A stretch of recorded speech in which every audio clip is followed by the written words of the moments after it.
என்னென்ன நீங்க நான் எதுக்காக அப்படி செஞ்சேன்னு தெரிஞ்சுக்கிட்டு அப்புறம் பேசுங்க. இந்த மனுஷனுக்கு ஒரு காலனா காசு சம்பாதிக்கிறதுக்கு துப்பு இல்ல. சரி நானா ஒரு தொழிலை செய்யலாம்னு சொன்னா அதுக்கும் ஒத்துக்க மாட்டேங்கிறாரு. இப்படி எல்லாம் செஞ்ச ஒரு பொம்பளை கோவம் வராதா? பண்ணி மேய்க்கிறதுனா அவ்வளவு கேவலமா? மாப்ள ஆடு மேய்க்கலாம் மாடு மேய்க்கலாம், கேவலம் பண்ணிய மேய்க்க சொல்றாயா? மாப்ள எந்த தொழிலா இருந்தானே இத பாரு, பொய் சொல்லக்கூடாது, திருடக்கூடாது. அப்படி உனக்கு கருப்பு பணி வளர்க்கறதுக்கு அவமானமா இருந்தா வெள்ளை பணி வள. ஒரு வெள்ளைப்பனுடைய கறி 1 கிலோ என்ன விலை தெரியுமா உனக்கு? 70 ரூபாய். ஒரு முழு பணியினுடைய எடை கிட்டத்தட்ட 200 கிலோ. 200 × 70 14,000 ரூபாய். ஒரு பண்ணிக்கே 14,000னா ஒரு பண்ணி பண்ண வச்சேன்னு வச்சுக்கோ, உனக்கு எவ்வளவு காசு கிடைக்கும்? கொஞ்சம் யோசனை பண்ணி பாரு.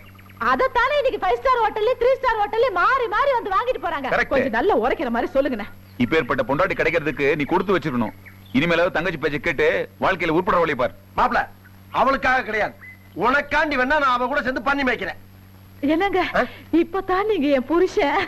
சரி சரி சரி, இதெல்லாம் உள்ள போய் வச்சு